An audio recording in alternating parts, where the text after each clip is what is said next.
Chers petits observateurs, un secret de design à propos de l'ASM.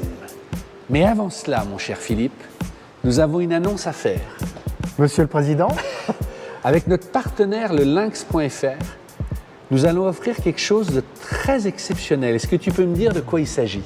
d'original et qui me fait très plaisir, 10 stages de design ici en Eure-et-Loire, à la papeterie, où les stagiaires, les étudiants, peu importe l'âge, auront l'occasion d'avoir un cours de design, de dessiner, de faire de la maquette, de parler bagnole, de parler design, de parler petites histoires, petites observations du design. Donc ici en Eure-et-Loire, Dans ton au garage, printemps, au dans milieu mon de tes garage, voitures. au milieu des voitures. Et je précise que POA sera là, que nous filmerons les gens qui auront été tirés au sort, parce que c'est un concours, c'est un jeu gratuit. Donc ça me fait super plaisir de pouvoir partager avec 10 heureux gagnants donc ce cadeau original. Tu parles. Et moi, ça me fait un plaisir fou de montrer à des petits observateurs ici Alors, tout ce qui s'y passe. Je précise, pour savoir comment participer à ce jeu concours qui est gratuit, rendez-vous en fin de vidéo, je vous expliquerai tout. C'est avec notre partenaire le lynx.fr, un comparateur d'assurance en ligne, vous le connaissez, on avait fait gagner une Jaguar. Cette année, on va faire gagner les 10 stages. Donc rendez-vous en fin de vidéo. Mais avant cela, tu as devant toi quand même sans doute une légende française. Tu parlais Ah non, la voiture, pardon. Viens là. Parce que, mets-toi comme ça, mais Non, tu pas m'as que dit que... française, une icône mondiale Ouais. de l'automobile de ces un peu plus de 50 dernières années. Viens là, parce que tu C'est, m'as dit, tu m'as fait une confidence. Ouais. Tu m'as dit, quand j'avais 6 ans, j'avais un 6. bouquin avec la face à bas. Mon premier livre de voiture, c'est Grund, un bouquin cartonné avec, je sais pas, un peu les 100 ans de l'histoire d'automobile. Et la couverture, c'était cette voiture dans une livrée verte. Donc l'image, l'icône automobile que j'ai gardée depuis toutes ces années, c'est effectivement la couverture de ce bouquin que j'ai toujours. Ou la SM, que j'avais fichtrement aucune idée c'est quoi ce machin. Mais voilà, donc cette calandre si particulière, enfin cette face avant, avec les feux et la plaque sous cette verrière. Philippe, tu donnes des cours, tu connais ça par cœur. Est-ce que la SM, justement, est un cas d'école chez les designers où finalement elle avait été un peu oubliée? Est-ce qu'on la redécouvre ou est-ce qu'elle a toujours été étudiée? Je vais te répondre en 2 fois. Elle est moins iconique que la DS, évidemment, que la 2 chevaux, que l'Ami. Mais je pense que c'est une des voitures où il y a le plus de projets d'étudiants ou de designers professionnels qui essayent, et on peut taper sur un moteur de recherche, DS Design, SM Design, on va retrouver plein de projets. J'avais des copains à l'école de design, qui avaient fait des projets dans le cadre de leurs études. Les Facel Vega et les SM se prêtent très très bien à ce jeu. Elle est tellement... Je dirais qu'elle est peut-être moins iconique pour le grand public, mais dans le monde des designers, c'est une voiture absolument remarquable dans sa silhouette, dans ses proportions, qu'on a envie de retravailler. Même Mark Sternberger, le premier illustrateur de voitures dans les années 70-80, qui dessinait ses voitures d'après les photos espions, c'est un Suisse qui a fait des illustrations pour Auto Motor Sport, pour des magazines français, etc. Il a publié sur les réseaux sociaux récemment une de ses visions il y a une quinzaine d'années d'une SM moderne. C'est assez drôle. Ah ouais. Comment elle est née? Enfin, qui l'a dessinée d'ailleurs? Enfin, c'était sous le contrôle de qui? Voilà. Comment le projet? Qui a eu cette main de maître? Alors c'est Robert Aupron, qui est décédé récemment, l'année dernière, il me semble, qui était à la tête du design de Citroën, qui a remplacé Flaminio Bertoni, le célèbre designer qui avait entre autres dessiné la DS sortie en 1955. Un succès incroyable. Et dans les années 60, je pense qu'ils avaient 30% de part de marché en France. C'était plus d'1 million de voitures fabriquées par an, c'était démentiel. Et bon, dans le cadre de ce développement, Citroën a souhaité offrir à leur clientèle, proposer à leur clientèle une voiture à couper pour concurrencer un petit peu les italiennes, les anglaises, les Jaguars, les Mercedes SL, SLC, etc.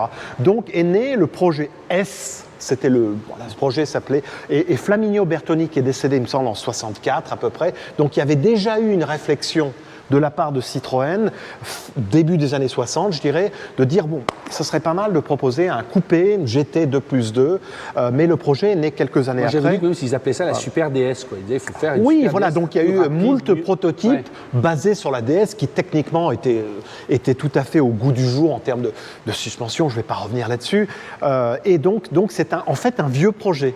Mais le développement final de l'ASM qu'on a devant nous est un projet qui a été fait relativement rapidement sous la direction de Robert Aupron. Il y avait un certain nombre de designers intérieurs, extérieurs. Cette ligne-là, qu'est-ce que tu peux nous en dire? Est-ce que déjà, enfin, on a l'impression que ça a été fait d'un trait comme ça, d'un coup de génie. Alors, c'est quoi l'idée? Non mais voilà, qu'est-ce que tu peux nous... Plusieurs choses. Alors. L'aérodynamique. L'ADS, c'était l'aérodynamique. On a évidemment, avant-guerre, avant la Seconde Guerre, même au tout début de l'automobile, une des obsessions, c'était l'aérodynamique, pour aller plus vite. Et donc, on a assez vite, les ingénieurs sont assez vite rendus compte que l'œuf était la forme parfaite. Donc, un avant plutôt grand. Il faudrait faire le test, on fera avec les stagiaires. Si tu laisses tomber un œuf par terre, on va dire, ouais, mais c'est la petite pointe qui va aller. Non, non. C'est la grosse partie qui va aller. Aérodynamiquement, c'est bien d'avoir en fait quelque chose de fuyant, ou fuyant, comme diraient nos amis belges.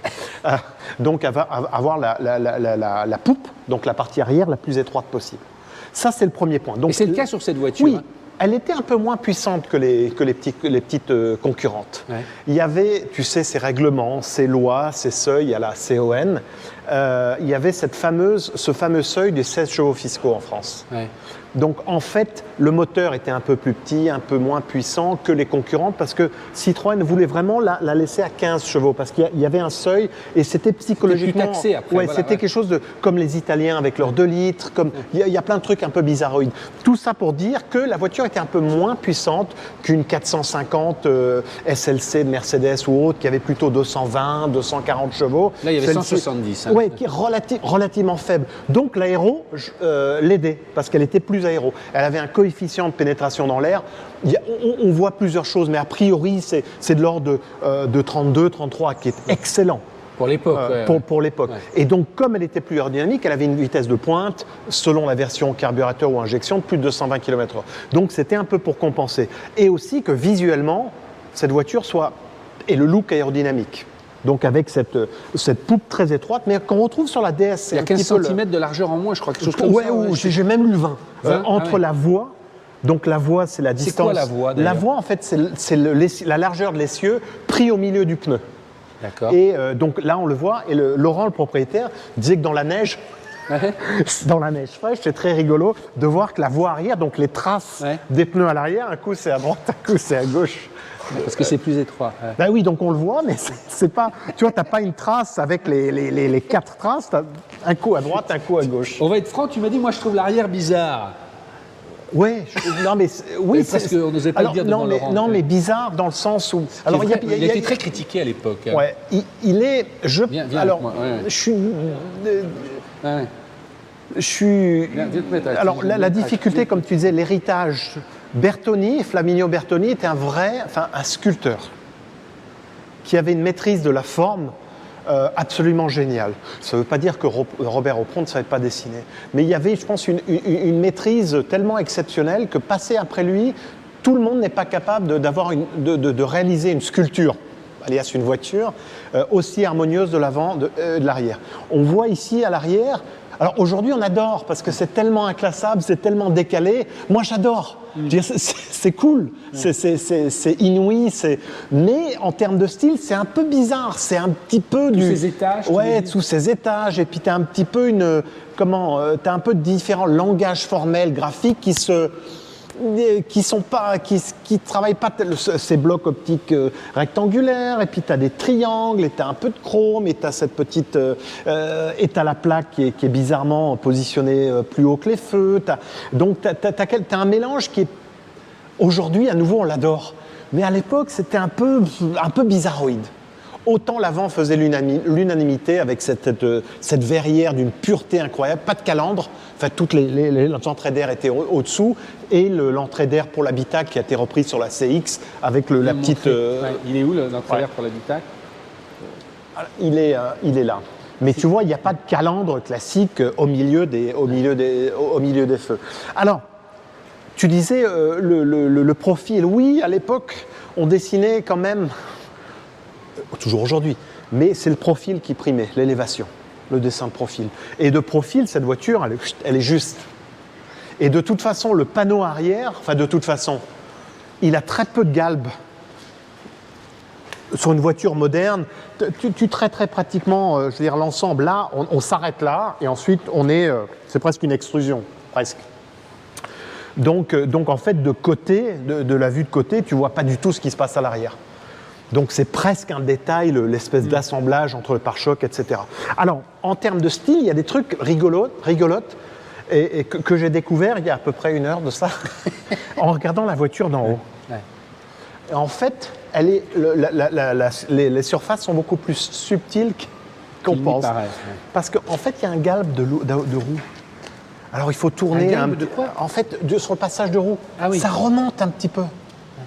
Et en Ça, fait, tu l'as découvert en mais haut. oui, parce que c'est super subtil. On a l'impression que c'est un capot.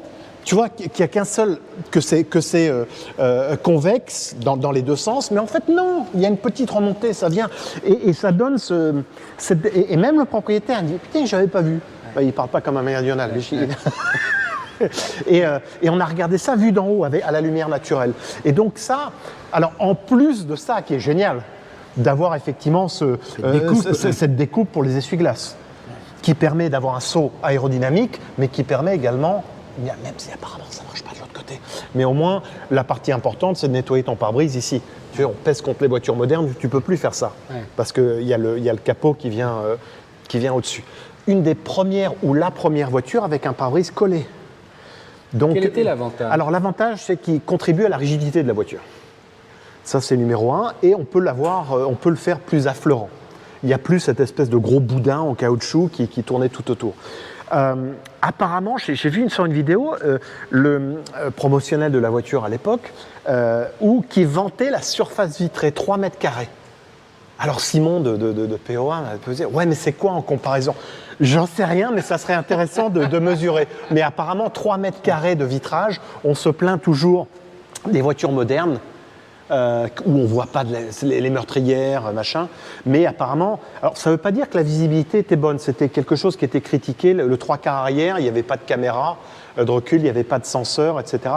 Donc le 3/4 arrière était un peu problématique. Mais regarde la hauteur de vitre.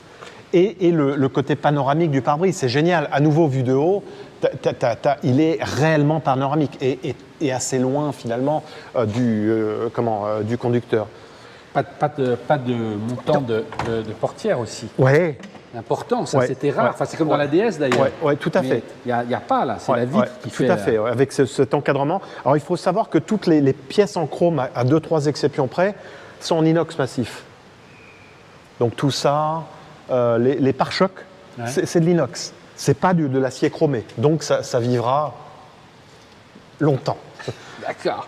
Alors oui, dernier truc en termes de style, il y a quelque chose d'assez... je vais refermer la portière. C'est en fait... apparemment, la porte est une des pièces les plus lourdes de la voiture.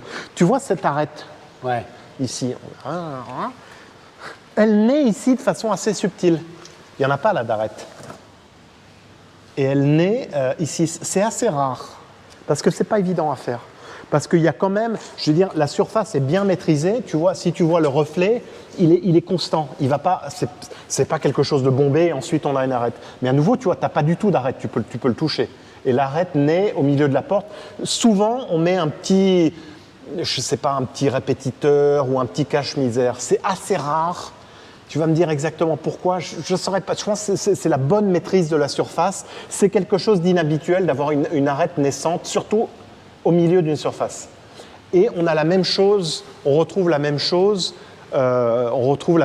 ici. L'arête, elle vient, elle disparaît. Elle meurt. Et donc ça, si jamais la voiture est accidentée, le carrossier doit bien réfléchir et bien regarder de maintenir la ligne et d'avoir le même reflet, parce qu'à nouveau, la ligne... elle disparaît. Alors, ça devait être compliqué au niveau de la presse, non ? J'imagine. Ouais. Et après, au niveau finition, on travaille pour que ça soit exact. Et tu vois, c'est assez amusant parce que quand on la regarde de là, en fait, forcément, au niveau de l'arête, on voit le reflet du sol, tout d'un coup qui monte un petit peu parce que du coup on a un petit peu plus de galbe. C'est pas une critique. On a aussi ce petit emblème là qui vient enfin masquer la jonction. Qui apparemment l'aile n'est pas structurée. La structure elle est dessous, c'est une aile enveloppe. Mais toujours est-il, et ça c'est ce qu'on faisait souvent, plutôt que d'avoir une connexion entre deux tôles, d'avoir ce masquage. Donc voilà, c'est ce que je voulais dire sur le... Alors, oui, le dernier truc aussi, et ça fait partie, les heureux gagnants, je leur expliquerai tout ça. Cette voiture, tout design de meubles, d'électroménager, de voitures, alors c'est caricatural, j'exagère un petit peu, je dis souvent aux étudiants, peu importe leur âge, l'objet, il doit chuchoter, il doit dire quelque chose. Une Audi doit chuchoter, je suis forge Brandurge Technique, il y a la technologie. Cédric, si tu nous entends. Voilà. Ouais. Cette Citroën, elle devait montrer qu'elle était musclée de l'avant. C'est une traction. Alors, on est en 1970, mais ça fait pas si longtemps que Citroën, enfin, fin des années 30. Surtout que la concurrence est toute en propulsion. Tout à fait. Ouais. Et donc, le fait d'avoir, en fait, cet avant musclé, c'est l'avant qui tire le reste, d'avoir cette voie. Donc, à nouveau, la largeur de l'essieu aussi large par rapport à l'arrière, c'est une démonstration de ce qui se passe, la force est à l'avant. Contrairement, je vais dire n'importe quoi, à une BMW, une M3 par exemple, qui va avoir ou autre voiture, qui va avoir des pneus larges et la voie arrière un peu plus large, on voit que c'est derrière que ça va pousser, même si le moteur est à l'avant. Et donc moi, je veux dire, cette voiture, elle vraiment même si on connaissait rien en mécanique, on se dit bon, visiblement, c'est plus à l'avant qu'il se passe des choses. L'arrière, c'est juste tiré. Alors en termes d'architecture du positionnement du moteur, on est dans un moteur longitudinal avec la boîte de vitesse à l'avant. Donc on a. Il est derrière les... Ouais, donc en fait, le moteur, il est très reculé dans l'habitacle. Enfin, dans la caisse, qui est très bien en termes d'équilibre des masses. Et donc, en fait, techniquement, il pourrait y avoir beaucoup moins de porte-à-faux avant, donc la partie avant, dans la mesure où la boîte de vitesse, elle s'arrête là. Après, il y a les radiateurs, il y a tout etc. Donc, il y a un petit peu de place pour le ski. Mais là, il y a un long espace, c'est ce que tu disais. Hein, oui, le axe à planche de bord, du fait de la position. Comment tu dis en anglais ? Le axe to dash. Axe, donc dash pour dashboard. Ouais, et on très long, là. Oui, tout à fait. Mais parce que on a une traction, mais la boîte est à l'avant. Ouais. Comme sur une R16, comme sur une 4L, comme sur une...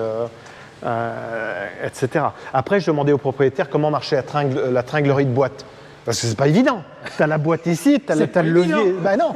Donc sur une 4L, ça passe au-dessus. Tu as le petit levier, donc tu vois en fait si tu ouvres le capot. Quand on soulevait le capot, oui, tout à fait. Et là, apparemment, c'est un système évidemment sophistiqué à la Citroën qui passe sur le côté ou autre. Les rétros couleur caisse, ça c'était très moderne aussi. Celui-là, c'est très mignon. Hein. Très mignon et teinté de la couleur caisse. Ça n'existait pas à l'époque. Il y a peut-être d'autres voitures, mais la plupart c'était chromé. Ensuite, il y a eu évidemment l'avènement des plastiques. Et c'est après qu'on a peint, mais là, je trouve super moderne. J'ai même posé la question au propriétaire. J'avais un petit doute. Est-ce que c'était bien ton caisse. Ouais. Donc, je m'installe de l'autre côté. Ouais, non, viens, au contraire, tu te mets au volant, c'est toi là. Parce que moi, je trouve qu'il y a une autre histoire de style, c'est l'intérieur. Ah, oui. Franchement, du fauteuil au volant, au compteur, tout est... Le siège, tu veux dire ? Oui, pardon, du siège. Pardon. Excusez-moi, je sais qu'on a des gens qui travaillent. On ne dit pas fauteuil. Quoi qu'on aimerait bien les avoir en fauteuil de salon, ces sièges de voiture. Alors, vous êtes bien d'accord avec moi ? Mais absolument. Moi, je ne peux pas penser, regarder cette voiture sans penser aux cours fondamentaux de l'histoire du design que tout étudiant en design apprend.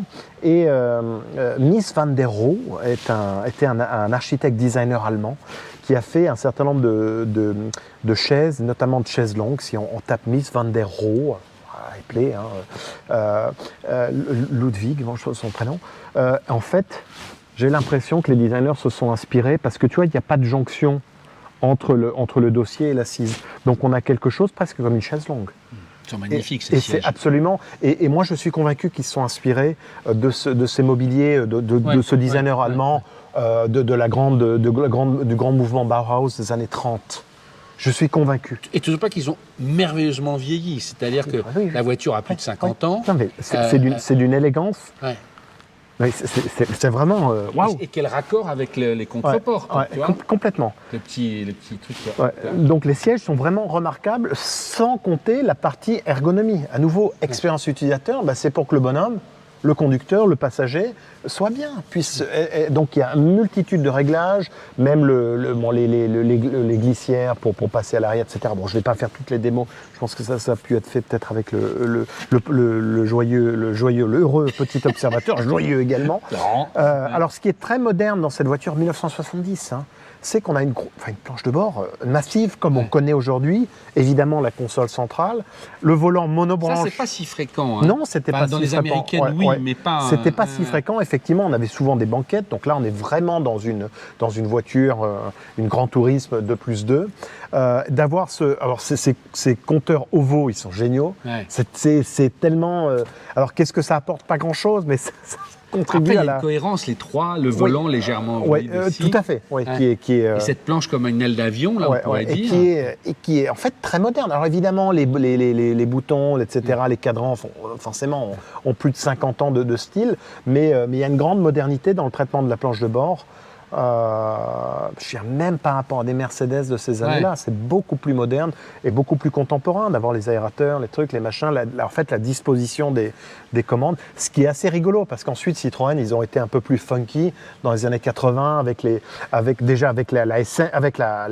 CX, avec les Visa et autres, les BX, avec les satellites, etc. Alors que là, on était super traditionnel. Alors le champignon, le fameux champignon qui n'est pas l'accélérateur mais le frein, donc avec cette course qui était apparemment un peu déroutante parce que très courte.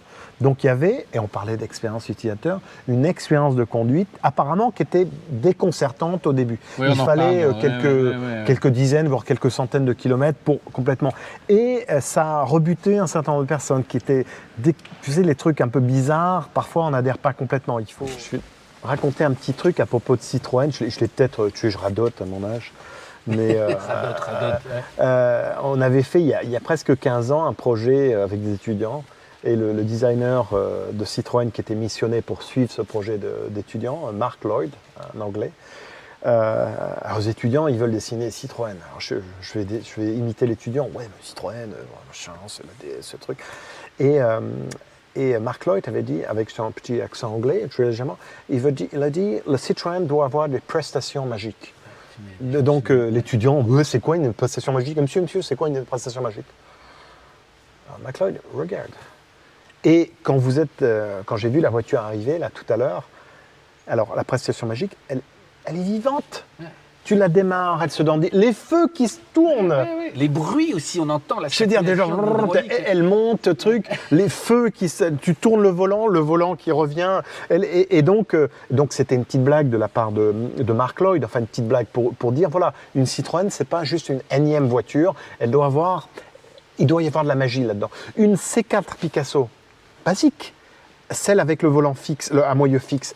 C'était un truc génial. C'est génial parce que tu t'en souviens. C4 aussi d'ailleurs. Absolument. Ouais. Avec le compteur là, ils avaient mis les petits. Donc le côté magique, vivante. Je me répète, je pense que la disposition, comme on dit en anglais, le layout des différents éléments, est super moderne. D'avoir une grosse planche de bord. Massive en termes c'est un gros. Franchement. C'est très moderne. Quand tu regardes une Jag, une XJS de l'époque qui est sortie en 75, ça paraît beaucoup plus vieux. Une Mercedes SL ou SLC, la R ou la C107. Celle que tu as, ça paraît réellement. Elle est sortie en 71. C'est pareil. Ça, c'est infiniment plus moderne et plus complet en termes d'instrumentation, etc. Même la disposition du chauffage. On est super classique. Les vitesses, les Allemands, c'était des trucs super compliqués. Je n'ai toujours pas compris d'ailleurs. Philippe, on arrive à la fin de ce secret de design. Je crois qu'on peut dire qu'on aime beaucoup cette voiture. Oh, je l'adore.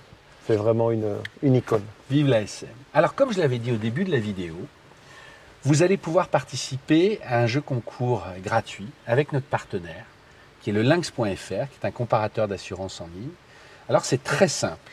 Vous allez aller sur le site et vous allez répondre à un questionnaire qui est assez long, qui dure entre 5 et 6 minutes. Pourquoi? Parce qu'ils vont vous poser plein de questions sur comment vous assurez votre voiture, c'est-à-dire quel âge vous avez, où est-ce que vous garez votre voiture, où est-ce que vous, quelles sont les conditions d'usage, est-ce que vous les utilisez de façon professionnelle ou pas. Et en fonction de toutes ces réponses, ce comparateur d'assurance du lynx.fr va vous sortir jusqu'à 75 devis d'assurance de tout le marché. Je précise que le lynx.fr n'est pas un assureur. Eux, leur job, c'est de comparer justement tous les tarifs en fonction de vos critères à vous. Et c'est pour ça qu'il faut remplir ce questionnaire. Et en général, ça va jusqu'à 317 € d'économie. C'est-à-dire que c'est quand même assez fort pour les mêmes prestations que justement l'assurance que vous avez aujourd'hui. Alors, je précise, c'est très important, ils n'utilisent pas ces données. Une fois que vous aurez rempli ce questionnaire, une fois que vous validez pour avoir la réponse et l'ensemble des devis, à ce moment-là, vous participez automatiquement au concours. Alors, ne vous inquiétez pas, vous ne recevrez pas de mail. Normalement, il y a juste un pop-up qui s'inscrit dans l'image et qui dit voilà, vous avez répondu au questionnaire et on va vous montrer tous les devis comparatifs du marché. Et à ce moment-là, vous êtes inscrit pour le concours. Et le concours va durer une semaine.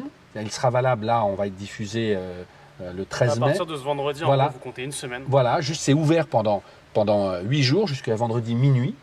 Et ensuite, il y aura un tirage au sort automatique. Et les 10 gagnants pour venir participer au stage de design avec toi seront appelés par le Lynx. Alors, il faut prendre conscience que c'est une journée entière, que ça se trouve en Eure-et-Loire, à Sorel-Moussel, mais on vous expliquera tous les détails. Donc, ils seront pris en charge pour le déjeuner, mais pas pour le transport. Il faudra qu'ils viennent par eux-mêmes. C'est important. Enfin, je leur dis comme avec la Jaguar, quand on devait gagner la Jaguar, j'avais bien dit qu'en gros, si vous avez une Jaguar, c'est quand même une voiture, il faut en être conscient. Là, pareil, il faudra venir de ses propres moyens. Pour faire simple, c'est à 1h30 de Paris. Ouais. Voilà. Mais réfléchissez bien à ça, parce qu'après, vous allez être gagné, vous allez être déçu, vous ne pouvez pas venir. Ouais. Voilà, donc, cette journée sera filmée, et on sera là aussi, on filmera et on diffusera le secret de design. Donc, allez sur le comparateur du lynx.fr.